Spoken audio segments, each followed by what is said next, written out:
భాగాలలో సముద్ర లోపల ఉన్న పెద్ద మత్స్యానికి దేవుడు ఇక్కడ పోవాలి. ఎక్కడ? అక్కడ డ్రైవర్ ఉన్నాడా? బైక్ మీద మనం వెళ్తున్నప్పుడు ఏం చేస్తాం? అట్లా కదా ఇట్టెట్టాడు రైట్ సైడ్. అక్కడ వెళ్ళిన తర్వాత మరి లెఫ్ట్ సైడ్ ఇట్లా పోవాలి. ఇక్కడే ఆగు ఆపు అంటాం. నీ ముందు నడుపుతున్నాడు కనుక.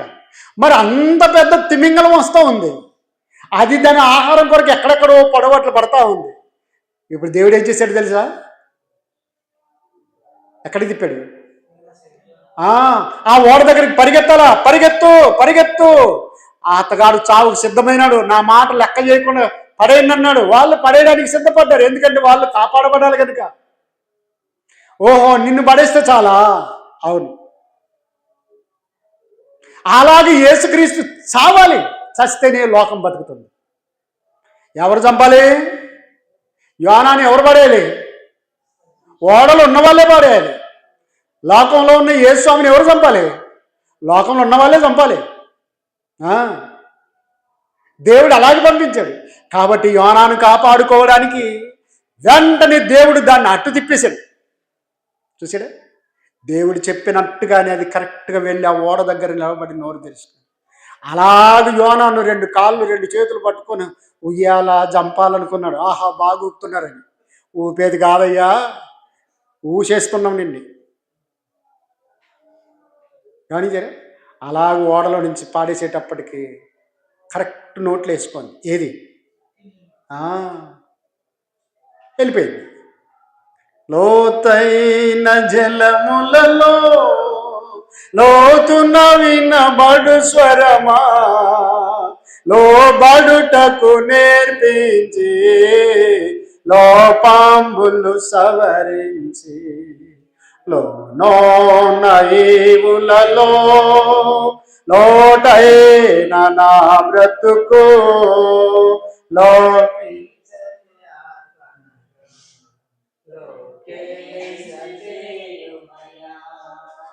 నడిపించు నానావా. కాబట్టి ఆ చేప లోపలికి వెళ్ళిపోయింది. సముద్రం లోపల చిమ్మ చీకటి ఉంది. ఇంతసేపు వెళ్తుండే, ఇంతసేపు ఓడలో బాగా మెట్ల దగ్గర పడుకోండి. ఇదేమి ఎక్కడెక్కడో ఉంది. వెంటనే చచ్చిపోవాలి కదా. మరి ఏం నేను చచ్చిపోలేదు, ఇక్కడ ఉన్నానేంటి?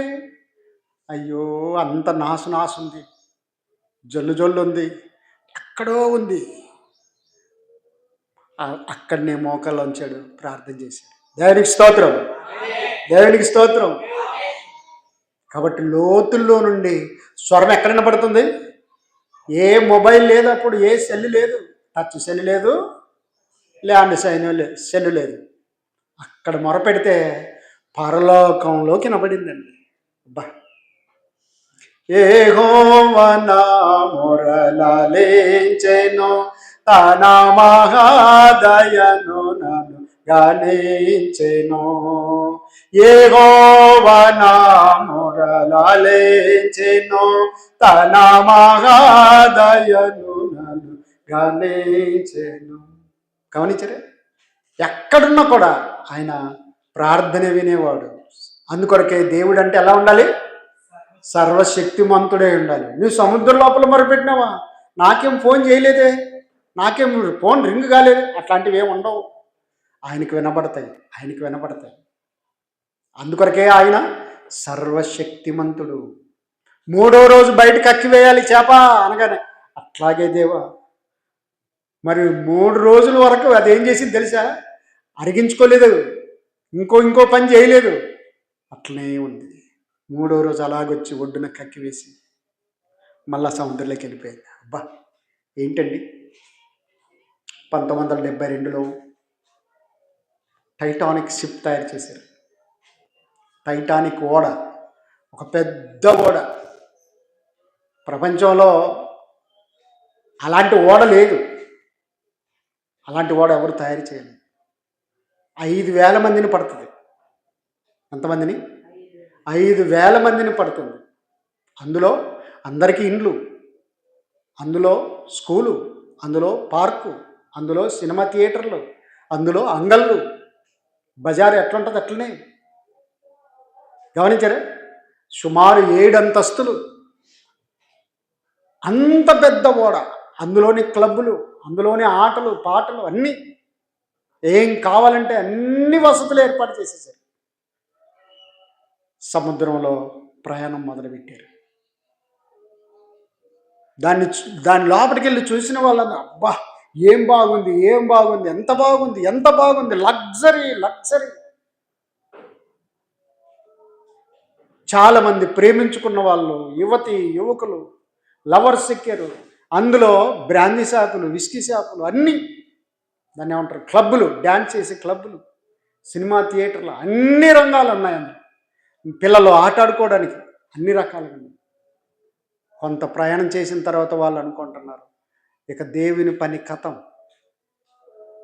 దేవుని పని కథం అయిపోయింది, మేము ఏదైనా చేయగలం, ఇన్ని వేల మందిని తీసుకొని ఇన్ని రకాలుగా నీళ్ళ మీద ప్రయాణం చేస్తున్నామని చెప్పి పాడుతూ ఆడుతూ తాగుతూ ఊగుతూ వెళ్తున్నారు.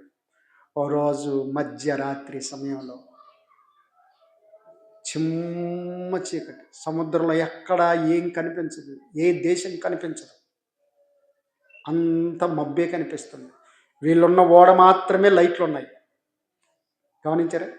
సినిమా చూసేటోళ్ళు సినిమా చూస్తున్నారు, డ్యాన్స్ చేసేటోళ్ళు డ్యాన్స్ చేస్తున్నారు, తాగేటోళ్ళు తాగుతున్నారు, ఆడళ్ళు సిగరెట్లు తాగుతున్నారు, మగాళ్ళు సిగరెట్లు తాగుతున్నారు, ఖుషి చేస్తున్నారు. బట్టలుండి కొంతమంది, బట్టలు లేక కొంతమంది, ఇదే ఎంజాయ్, ఆడాలి పాడాలి సుఖించాలి అన్నట్టు చేస్తూ ఉన్నారు. దేవుని పని కథం అంటారా? అయిపోయిందంటారా? ఇప్పుడు మొదలయ్యింది నా పని. పెద్ద మంచు కొండ ఉంది లోపల, సముద్రం లోపల మంచు కొండ ఉంది. ఆ ఓడ వేగంతో వెళ్ళి ఢీక్కొంది, ముక్కలు అయిపోయింది. దబా దబా దబా నీళ్ళు వచ్చేస్తాను దేంట్లోకి. కింద అంతస్తు మునిగిపోయింది, రెండో అంతస్తు ఒరిగిపోయింది. కేకలు వేస్తున్నారు. అక్కడి నుంచి అక్కడ వాళ్ళు దూకుతున్నారు. గమనించారా? కకావికలమైపోతుంది, మునిగిపోతుంది. ఆ రాత్రి వారి అరుపులు, వారి కేకలు, కాపాడండి కాపాడండి కాపాడంటే, తల్లి జాడ పిల్లకు లేదు, పిల్ల జాడ తల్లికి లేదు. భూమి మీద ఏదైనా జరిగితే చెట్టుకొకడు గొట్టకొకడు వెళ్ళొచ్చు, కానీ నడి సముద్రంలో ఎక్కడ వెళ్ళగలరు? అంతే, అలాగ మునిగిపోయింది. వేల మంది చచ్చిపోయారు. ఓడ లోపలికి వెళ్ళిపోయింది. లోపల మంచు కొండ చిన్నగా ఉంటుందా? చిన్నగా ఉంటుంది అనుకుంటారేంటి? చాలా పెద్దగా ఉంటుంది. మనకు కనిపించే కొండలు ఎలాగుంటాయి అంతకంటే పెద్దగా ఉంటాయి మంచు కొండలు లోపల. అందుకొరకే ఓడలు నడిపేవాళ్ళు వాటన్నిటిని చూసుకొని వెళ్ళాలి. అదే లంగర్ తిప్పేస్తుంది, దిక్సూచి చూపిస్తుంది, అటువైపు కాదు ఇటువైపు. కొన్నిసార్లు ఏట్లో నడిచిపోయే వాళ్ళు కూడా చెబుతారు, అరిగలేసేటప్పుడు, అట్లా కాదు చూడబ్బా, ఇట్లా పోవాలా, ఇక్కడ మడుగులు ఉన్నాయి, లోతుంది, నీ బొంగ అన్నది ఏమన్నదు, జాగ్రత్త, ఇట్లా పో అని చెబుతారు. ఇంతకుమునుపు ఏట్లో నడిచిపోయే వాళ్ళకు కూడా నడిచి వచ్చేటోళ్ళు ఇంతకుమునుపు పెద్దలు చెప్పేవాళ్ళు, ఆడపోవద్దు, ఇక్కడ పో, ఇట్లా పో. గమనించారే? కాబట్టి ఓడ అలాగూ బద్దలైపోయిందండి. మనిషే సమస్తం అనుకోకూడదు, ఆయన సర్వశక్తిమంతుడు. ఓడ ఇంకా ఒక అర్ధగంటకి ముందుకు వస్తుందనగానే అర్ధగంటలోనే నీళ్లను గడ్డ కట్టేటట్టు చేయగలడు ఆయన. కొండను తయారు చేయగలడు, కొండను బద్దలు కొట్టినట్టు కొట్టగలడు ఆయన సర్వశక్తిమంతుడు. ఇటట సర్వశక్తిమంతుడు. నోవాహును ఓడ తయారు చేసుకోమన్నాడు. అన్ని రకాల జీవజాతులు ఉన్నాయి లేదా? పక్షులు ఉన్నాయి, జంతువులు ఉన్నాయి, 8 మంది మనుషులు ఉన్నారు, 3 అంతస్తులు కలిసి ఒకటే తలుపేసేసాడు, ఇక వెళ్ళిపో అన్నాడు. చూసారా? దేవుడు కాపాడాడా లేదా? అవునండి, ఆయన సర్వశక్తిమంతుడు. అలాగే ప్రియమైన దేవుని వారలారా, హగ్గై గ్రంథం 1వ అధ్యాయం 11వ వచనం. హగ్గై గ్రంథం 1వ అధ్యాయం 11వ వచనం.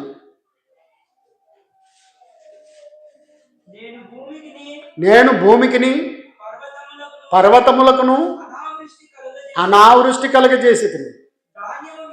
ధాన్యం విషయంలోను, ద్రాక్షారసం విషయంలోను, తైలం విషయంలోను, భూమి ఫలించు సమస్తం విషయంలోను, మనుషుల విషయంలోను, పశువుల విషయంలోను, చేతి పనులన్నిటి విషయంలో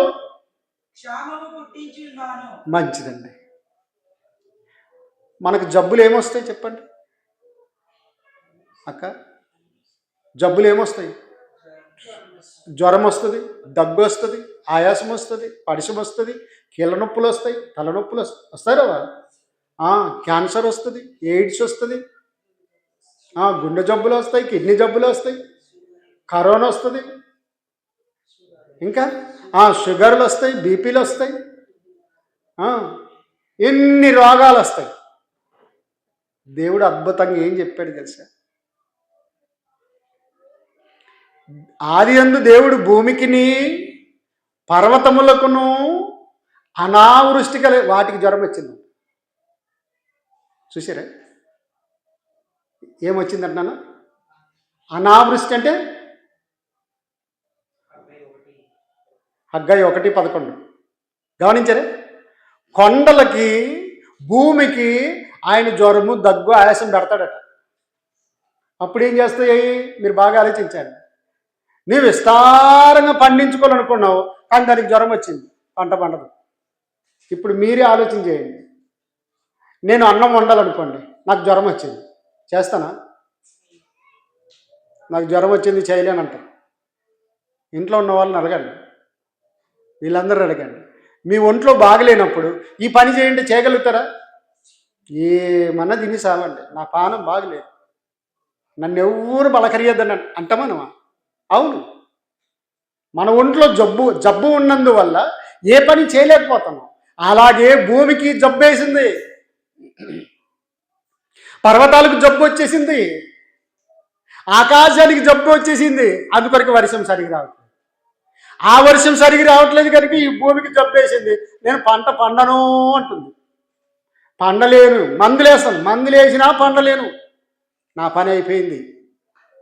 9వ వచనం చూడండి. అదే హగ్గయి. బాగా ఆలోచించండి. మాకు పత్తి బాగా పండాలి, ఎందుకంటే రేపు వండుకొని తినే దాన్నే కదా. పత్తి అందరూ ఉడకబెట్టుకొని ఆశంతమ్మ రచక పత్తిని బాగా ఉడకబెట్టుకొని గంజి వంచుకొని తిని కడుపు నింపుకొని వెళ్ళు. కాబట్టి ఎక్కడి నుంచి విజయవాడ, గుంటూరు దగ్గర నుంచి మొదలుకొని చూస్తే కర్ణాటకలోని బెంగళూరు దాటిపోయినా, గుల్బర్గ దాటిపోయినా ఇదే పత్తే కనపడుతుంది. తినండి తినండి, బాగా గమనించండి. 2-3 ఏళ్ళు అయింది. పశువులకు వచ్చే మేత కానివ్వండి, మనుషులకు వచ్చే అన్నం కానివ్వండి పండించుకోవట్లేదు వీళ్ళు. అందుకొరకు ఎక్కడో పంజాబ్ వాళ్ళు, హర్యానా వాళ్ళు ఒడ్లు పండిస్తే అక్కడి నుంచి మీకు ఫ్రీ. ఎందుకంటే పత్తి పండించుకొని బాగా బలంగా ఉన్నారు, డబ్బులు అట్లే పెట్టుకోండి. గమనించరే? మరి చదువు నా వచనం, 9వ వచనం. విస్తారముగా కావాలనని మీరు ఎదురు చూచితిరి కానీ ఏం పండింది? కొంచెమే పండింది. మీరు దానిని ఇంటికి తేగా నేను దాన్ని చెదరగొట్టుతుంది.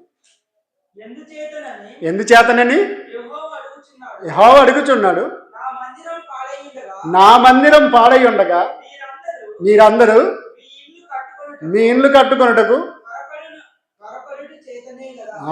త్వరపడుట చేతనే కదంటే నా మందిరాన్ని నిర్లక్ష్యం చేసి, నా ఆరాధనను మీరు నిర్లక్ష్యం చేసి మీకు ఇష్టం వచ్చినట్లు విస్తారంగా పండించుకోవాలనుకుంటున్నారా? రైట్. నేను భూమికి జ్వరం తెప్పిస్తా, కొండకి జ్వరం తెప్పిస్తా, చెట్లకు రోగం తెప్పిస్తా. కరోనా వచ్చింది, లక్షలాది మంది చచ్చిపోయారు. కరోనా తగ్గిన తర్వాత ఒక రకమైన చెట్లకు రోగం వచ్చింది, తెలుసా? ఏ చెట్లకు? వేప చెట్లకు రోగం వచ్చింది. ఏమిట్లు ఎండిపోతున్నాయి, ఎండిపోతున్నాయి. మా చెట్టు కూడా తెలంగాణలోనే కాదు, ఆంధ్రలోనే కాదు, ఒరిస్సాలోనే కాదు, ఉత్తరప్రదేశ్, మధ్యప్రదేశ్ కాదు, ఎక్కడ చూసినా ఆ జాతి చెట్టుకు, అంటే వేప జాతి చెట్టుకు తెగులు వచ్చింది, దానికి వైరస్ వచ్చింది. ఆ తర్వాత ఇంకొక చెట్టుకు వచ్చింది. పార్కుల్లో వేస్తారు ఆ చెట్లు, దానికి వచ్చింది రోగం. ఏకంగా ఎండిపోయాయి. గమనించండి ప్రేమైన దేవుని వల్ల. కానీ దేవుడు నిన్ను మాత్రం కాపాడుకున్నాడు. ఆయన సర్వశక్తిమంతుడు. ప్రపంచంలో ఉన్న 223 దేశాలు గజ గజ గజ గజ వణికిపోయాయి కరోనా వచ్చేటప్పుడు. కరోనాకు భయపడ్డారు కానీ దేవునికి భయపడలేదు. అది సంగతి. ఇప్పుడు దేవుడు కనిపించడు కాబట్టి భయపడలేదంటారు. మరి కరోనా కనిపించిందా? ఎట్లుంది అది? ఎర్రగా, నల్లగా, తెల్లగా ఎట్లుంది? అన్నీ తేలుకొండలాగా ఉందో, కొండ్లు వచ్చానంటే వీడు సస్తున్నాడు అప్పుడే. వచ్చే గమనించండి. కాబట్టి ప్రియమైన దేవుని వారలారా, విస్తారముగా సమకూర్చుకొనవలనని మీరు ఆశించితిరి కానీ అది కొద్దిగా పండెను. ఆ కొద్ది పంటను ఇంటికి చేర్చుకోవాలనుకుంటారు కానీ నేను దాన్ని చెదరగొట్టుతుంది. ఇంతకుముందు బండ్లు ఉండే, ఎడ్ల బండ్ల మీదే, ట్రాక్టర్లు లేవు, ఆటోలు లేవు, లారీలు కూడా లేవు. ఎద్దుల బండ్ల మీద సంచులు వేసుకొని రావాలి. పెద్ద గోని సంచులు. గమనించారా? ఆ ఏరు దాటి రావాలి. కొంతమంది ఈ వాగు దాటి రావాలి, వంక దాటి రావాలి. ఇక్కడికి ఊరి మేరకు వచ్చేటప్పుడు ఇది పెద్ద 6 నుంచి ఇటు వరకు వంకే. గమనించారా? బ్రిడ్జి మీద కాదు, ఇక్కడ. గమనించండి. అప్పుడు ఎద్దుల బండ్లలో చూసుకొని ఆ బండిని చూసి ఈ బండి, ఈ బండిని చూసి ఆ బండి అలాగే వెళ్ళిపోతుంది. లోపల బురద, గుంతో, రాయో ఉందనుకోండి, ఆ గాను ఇప్పుడంటే కొన్ని బండి గాళ్ళు ఏం పెట్టినారు, టైర్లు పెట్టినారు. అప్పుడు అవి లేవు, చెక్కతో. గమనించండి. అలాగూ రాయి ఎక్కి దిగేటప్పటికి సంచులన్నీ వంకలు పడతాయి. ఎంత పని. ఆ బండోడి దిగి ఈ బండోడి దిగి వాడి వీడికి వచ్చేటప్పటికి అక్కడ ముళ్ళు, బురద, వాడికి రాళ్ళు, నా సంచులు లేపేటప్పటికి బాగా నానిపోతాయి. ఇంటికి వచ్చి ఆరబెట్టేటప్పటికి 2 రోజులకు మొలకలు వస్తాయి. గమనించారా? మీరు విస్తారంగా సమకూర్చుకోవాలని ఆశించితే కానీ నేను సమృద్ధి అయిన పంటనివ్వలేదు. ఉన్న కొద్ది పంటను ఇంటికి చేర్చుకోవాలనుకుంటుంది. నేను మధ్యలోనే దాన్ని ఏం చేస్తాను? చెదరగొట్టేస్తాను. అయిపోయింది. కాబట్టి ప్రియమైన దేవుని వారలారా, దేవుణ్ణి గాక, దేవుని సన్నిధి కాకుండా దేవుణ్ణి ఆరాధించడం నిర్లక్ష్యం చేసి నీ ఇష్టం వచ్చినట్లు చేస్తే దేవుడు కూడా అలాగే చేస్తాడు. అందుకొరకు ఆయన భూమికిని కొండలకును అనావృష్టి కలగజేసేదను. ఏం కలిగజేస్తాడట? అనావృష్టి. ఇప్పుడు వర్షాలు ఏం పడకపోతే ఇది అనావృష్టి. వర్షాలు ఎక్కువై పంటలు నాశనం అయితే అతివృష్టి. ఏ వృష్టి? వానలు ఎక్కువై చచ్చిపోయాయి, పత్తి చేనులన్నీ పెరికాయండి అంటారు లేదా? ఎందుకంటే నీరు సుచ్చి కొట్టి చచ్చిపోయాయి చెట్లు, అవి పండవు. అతివృష్టి. వర్షాలు ఏమి రాకుండా ఉంటే అలాగే ఎండిపోతే అనావృష్టి. కాబట్టి దేవుడు ఏం చేస్తాడంట? భూమికి కొండలకు ఏం చేస్తాడు? అనావృష్టి కలగజేసాడు. సారం ఇవ్వను, పంటనివ్వను. కడుపు కాలితే అర్థమైతే అప్పుడు గుర్రం ఒరిగడ్డి తింటుందట. కాబట్టి దేవుడు ఎక్కడ చేయాలో, ఎలా చేయాలో ఆయన సర్వశక్తిమంతుడు కనుక అలాగూ కలగజేస్తాడు. కాబట్టి ప్రియమైన దేవుని వారలారా, దేవుడు అంటే ఎలా ఉండాలి? సర్వశక్తిమంతుడై ఉండాలి. లూకా సువార్త 10:21 మన ప్రభు అయిన యేసుక్రీస్తు వారు మాట్లాడుతున్నారు. చూడండి. ఆ గడియలోని యేసు పరిశుద్ధాత్మయందు బహుగా ఆనందించి, తండ్రి, ఆకాశమునకును భూమికిని ఏంటట స్వయంగా యేసుక్రీస్తు వారు ప్రార్థన చేస్తున్నాడండి. ఆయన పరిశుద్ధాత్మ యందలి ఎక్కువగా ఆనందించి బహుగా సంతోషించి ఏం చెప్పాడు తెలుసా?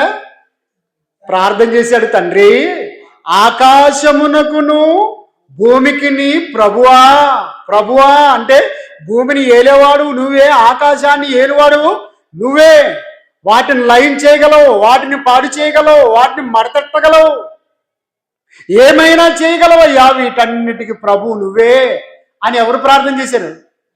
యేసుక్రీస్తు వారు దేవునికి ప్రార్థన చేశారు. తండ్రి, ఆకాశమునకు నువ్వు భూమికిని ప్రభువా అని చేశాడు. అపోస్తుల కార్యములు 17వ అధ్యాయం 24వ వచనం, 17వ అధ్యాయం 24వ వచనం. జగత్తును అందలి సమస్తమును నిర్మించిన దేవుడు తానే ఆకాశమునకును భూమికిని ప్రభువై ఉన్నందున హస్తకృతములైన ఆలయములలో ఆయన నివసింపడు. చూసారా? మీరేమో ఈ గుళ్ళో ఉంటాడు, ఈ చర్చిలో ఉంటాడు, ఈ మసీదులో ఉంటాడని ఇంత పెద్ద గడద అంత పెద్ద గడద అంటున్నాడు. దేవుడు ఇందులో ఉండట్లేదు. హస్తకృత ఆలయములలో ఆయన నివసింపడు. ఎందుకు తెలుసా? ఆకాశము భూమియు ఆయన చేతి పనులే. ఆయన నిర్మించుకున్నాడు. ఆయన ఆకాశము నా సింహాసనం, భూమి నా పాదపీఠమని సెలవిచ్చాడు. కనుక హస్తకృత ఆలయములలో ఆయన నివసింపడు. ఆయనే ఒక గుడి కట్టుకున్నాడు. ఆ గుడి మనమై ఉన్నాం. మనలో ఆయన నివసింపాలని కోరుకుంటున్నాడు. అందుకొరకే నీ దేహము దేవుని ఆలయము, నీ దేవుడు మలచిన మందిరము, సజీవయాగముగా నీవిచెదవా, సజీవయాగముగా నీవిచెదవా, నీవిచెదవా. సమర్పణ చేయుము ప్రభునకు, నీ దేహము ధనము సమయము. కాబట్టి ప్రియమైన దేవుని వారలారా, దేహాన్ని దేవుడు నిర్మించుకున్నాడు కనుక ఇందులో ఉండాలనుకున్నాడు, నీలో ఉండాలనుకున్నాడు. ఆయన సర్వశక్తిమంతుడు. ఆయన సర్వశక్తిమంతుడు. టూకీగా చెబుతాను, చాలా జాగ్రత్తగా ఆలోచించాలి. దేవుడు ఎంత సర్వశక్తిమంతుడో కొన్ని మాటల్లో చెబుతాను. మనిషి రాతితో ఒక బొమ్మను చేయగలడు, కానీ దాన్ని కదిలించలేడు. దానికి జీవము లేదు. అదే రాతితో, బురదతో, మట్టితో, చెక్కతో ఎద్దులు చేయగలదు, కానీ ఆ ఎద్దు కదలదు, మాట్లాడదు, చూడదు. అవునా? కానీ దేవుడు ఏం చేశాడు తెలుసా? మట్టిని తీసుకున్నాడు, సాక్షాత్తు ఆదాము గారిని సృష్టించాడు.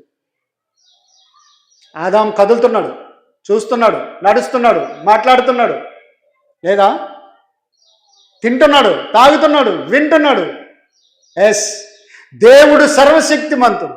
అంతేకాదు, ఆదాము నిద్రపోగొట్టి పక్కటొకలో ఒక ఎముకను తీసుకున్నాడు, మెగా ఆపరేషన్ చేశాడు. మొట్టమొదటి మనిషికి ఏ నొప్పి కలగలేదు. దేవుడు సర్వశక్తిమంతుడు. అదే ఎముకతో మరొక మనిషిని తయారు చేశాడు, స్త్రీని తయారు చేశాడు. ఎంత శక్తిమంతుడు చూడండి. జస్ట్ ఎముకతో, అక్కడేమో మట్టితో. అలాగూ ఆదాము అవ్వను జతపరిచాడు. వారి ద్వారా ఎలాంటి మట్టి తీసుకోలేదు, ఎముక తీసుకోలేదు. వారి కలయిక వల్ల కయ్యను పుట్టేసింది. ఎంత అద్భుతం! కాబట్టి దేవుడు సర్వశక్తిమంతుడు. గొల్యాతు హైట్ ఎంత ఎత్తండి? 6 మూరల జానుడి ఎత్తు. జానుడి ఎత్తు బాగా గమనించండి. దావీదెంత? పొట్టివాడు, 4 అడుగులు ఉంటాడేమో. ఆ పొట్టోడు గొర్రెలు మేపుకునేటోడు. ఆయనకి ఈయనకి పోలిక ఎక్కడుంది తెలుసా? అయ్యో బాబోయ్, నా చెయ్యి అంత లేవురా నన్నా, నన్ను కుక్క పిల్లనుకుంటున్నావా? అజాను బాగుంది, నా కత్తి పొడుగులు లేవు నువ్వు అనుకున్నాడు. కానీ దేవుడు ఏం చేశాడు? పొట్టివాడినితో హైట్ ఉన్నవాడిని చంపేశాడు. ఎవ్వడు ఊహించలేదు. అక్కడ సౌలు రాజు ఊహించలేదు, ఇజ్రాయెల్ సైన్యం ఊహించలేదు, అక్కడ ఫిలిస్తీన్ సైన్యం ఊహించలేదు, అసలు గొల్యాతు కూడా ఊహించలేదు. దావీదు గారేమో యుద్ధము యెహోవాదే, యుద్ధము యెహోవాదే, యుద్ధమో యెహోవాదే, యుద్ధమో యెహోవాదే. శబాష్ కొడుక, నీతో చంపిస్తా. చంపు. ఎలా చంపు? దగ్గరవి కాదు, ఒడిశాలో రాయి పెట్టుకుని ఒక చిన్న రాయితో చంపవయ్యా. కత్తి కావాలా ఆయన చంపడానికి? చూసారే, చిన్న రాయి ఒడిశాల్లో పెట్టుకొని గిర్ర గిర్ర గిర్ర గిర్ర గిర్ర దీప అలా కరెక్ట్గా వదిలిపెట్టాడు. ఎందుకంటే గొర్రెలు కాసేటప్పుడు నక్కలు వచ్చినా, ఎలుగుబంట్లు వచ్చినా, తోడేళ్ళు వచ్చినా, ఇంకేవో చిరతలు వచ్చినా కరెక్ట్గా ఈ ఒడిశలు వాడేవాడు. కాబట్టి ఇది ఒక్క ఆయుధమే తెలుసు ఆయనకి. కాబట్టి నువ్వు వాడుతున్న ఆ చిన్న రాళ్ళతోనే కొట్టేసే, కరెక్ట్ కొట్టేసే. నువ్వు ఎలుగుబండిని చంపలేదా, సింహాన్ని చంపలేదా? అలాగే గొల్లియాత కూడా అంతే, చంపేసి అనగానే కరెక్ట్ నుదుట పడింది, బోర్ల పడ్డాడు. చూసారా? ప్రేమైన దేవుని వారులారా, చాలా జాగ్రత్తగా ఆలోచించండి. దేవుడు సర్వశక్తిమంతుడు. చిన్నవాడైన దావీదుతో 6 మూరల జాండ ఎత్తున్న గొల్లియాతును కూడా చంపించగలడు. అంత గొప్పవాడు. యోనాను కాపాడడానికి చేపకు ఆజ్ఞాపించే దేవుడు. ఆయన సర్వశక్తిమంతుడు. ఆయన మాట సెలవీయగా రాజులు పారిపోయేవాళ్ళు. ఇజ్రాయేలు భక్తులకి ఆయన విజయం ఇచ్చేవాడు. ఇలాగ చూస్తుంటే దేవుడంటే ఎలా ఉండాలో, ఎలా ఉంటాడో బైబిల్ స్పష్టంగా చెప్తుంది. నువ్వు గుళ్ళో కూర్చోబెడితే ఇంక అక్కడే ఉండిపోవాలా, రాయిలాగా కాదు.